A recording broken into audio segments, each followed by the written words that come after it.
concernant toujours la scolarité des élèves handicapés, on va maintenant faire le point sur les AVS. Donc déjà, un petit aspect terminologique, AVS, AESH. Donc ça désigne en gros la même chose. AVS, ça signifie auxiliaire de vie scolaire. AESH, ça signifie accompagnant des élèves en situation de handicap. C'est la nouvelle appellation des AVS. Après, c'est pas encore très clair. Selon les académies, ça peut désigner absolument toutes les AVS ou uniquement celles qui sont recrutées sous des contrats de droit public. Donc on va continuer dans cette présentation à parler d'AVS parce que c'est un terme que tout le monde connaît bien et que tout le monde comprend. Alors, on a différents types d'AVS, en fait 3 types d'AVS. Il y a les AVS-I, qui sont les AVS individualisés.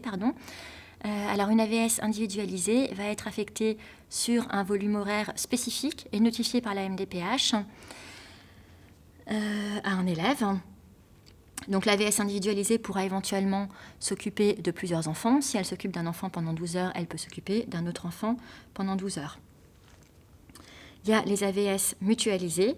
Donc une AVS mutualisée va s'occuper de plusieurs enfants, soit dans une même classe, soit dans des classes différentes, voire dans des écoles différentes, même si a priori c'est plus rare.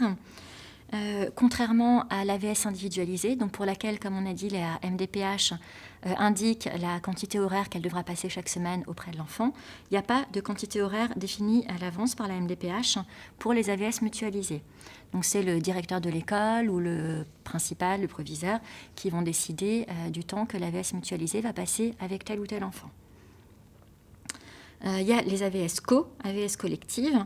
Donc une AVS collective va travailler en CLIS ou en ULIS et assister l'enseignant auprès des élèves. Donc la question toujours un peu compliquée des AVS en CLIS et en ULIS. Donc dans la majorité des CLIS et des ULIS, il y a une AVS collective.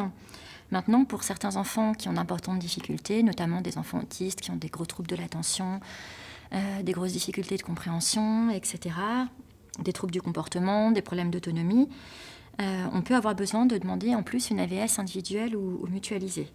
Donc il faut savoir qu'il n'y a aucun texte de loi qui interdit l'octroi d'une AVS individuelle dans une CLIS ou dans une ULIS. Toutefois, selon les académies, ça va être accordé plus ou moins facilement, la tendance actuelle étant peut-être plus d'accorder des AVS mutualisées que des AVS individualisées. Mais en tout cas, il faut demander si vous pensez que c'est important pour votre enfant et faire un recours si vous ne l'obtenez pas. Alors, les AVS peuvent travailler sous différents types de contrats. Il y a 2 types de contrats, en fait. Il y a celles qu'on va pouvoir appeler AESH, comme on disait tout à l'heure, accompagnant des élèves en situation de handicap. Ce sont des personnes qui sont recrutées sous un contrat de droit public. Et c'est des personnes qui doivent être titulaires d'un diplôme professionnel du domaine de l'aide à la personne. Un diplôme d'aide médico-psychologique ou d'auxiliaire de vie sociale, des choses comme ça, qui sont des diplômes niveau CAP. Donc leur contrat est à une durée de 3 ans maximum et peut être renouvelé une fois dans la limite de 6 ans.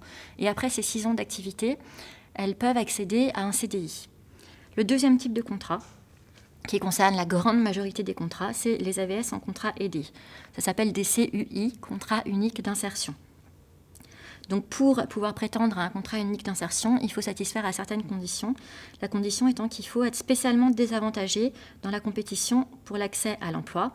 Donc on va pouvoir trouver notamment des personnes qui touchent l'AAH, l'allocation spécifique de solidarité, donc après les droits au chômage, le RSA, etc. Ce sont des contrats qui peuvent aller de 6 mois à 2 ans et qui sont faits avec Pôle emploi et donc rémunérés partiellement par Pôle emploi. Il y a une possibilité, après 2 ans de contrat CUI, de passer en contrat AESH. Et donc, après ensuite 6 ans de contrat AESH, de passer en CDI. Mais bon, le rectorat n'est pas du tout obligé de transformer un contrat CUI en contrat AESH au terme de 2 ans.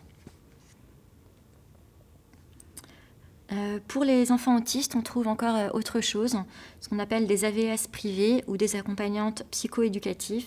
C'est vraiment spécifique à l'autisme. Ce sont en fait des accompagnantes privées qui travaillent dans le cadre d'une association ou d'un cabinet de psychologues et qui vont pouvoir faire office d'AVS auprès de l'enfant à l'école. Donc en fait, il faut qu'il y ait une convention entre le cabinet de psychologue ou l'association et l'académie pour que ces personnes puissent intervenir directement dans les écoles en lieu et place d'une AVS de l'Éducation nationale. Donc il y a plusieurs possibilités. Dans la plupart des cas, cette convention va permettre l'embauche et la rémunération de l'accompagnant psychoéducatif sur le temps scolaire par la famille. Donc ça va impliquer un coût financier assez élevé pour la famille et qui sera rarement pris en compte par la PCH ou par la AEH parce que la MDPH a tendance à considérer que la famille a fait ce choix alors qu'elle pouvait choisir une AVS de l'Éducation nationale. La deuxième possibilité qui existe, mais qui est vraiment rare, c'est que la convention entre l'académie et l'association ou le cabinet va permettre l'embauche et la rémunération de l'accompagnant psychoéducatif sur le temps scolaire par l'académie. Donc dans ce cas-là, ce sera l'académie qui rémunérera l'accompagnant, comme il rémunère une AVS, et la famille n'aura pas à payer pour ça. Mais vraiment, comme je vous disais, c'est quelque chose d'assez exceptionnel. Donc en général, cet accompagnant va intervenir à l'école, mais aussi au domicile de la famille, ce qui n'est pas le cas des AVS, qui ne peuvent travailler auprès de l'enfant qu'à l'école. Et cet accompagnant est supervisé par un psychologue de l'association ou du cabinet. Donc ça permet d'avoir une personne formée, mais souvent la contrepartie financière est vraiment importante.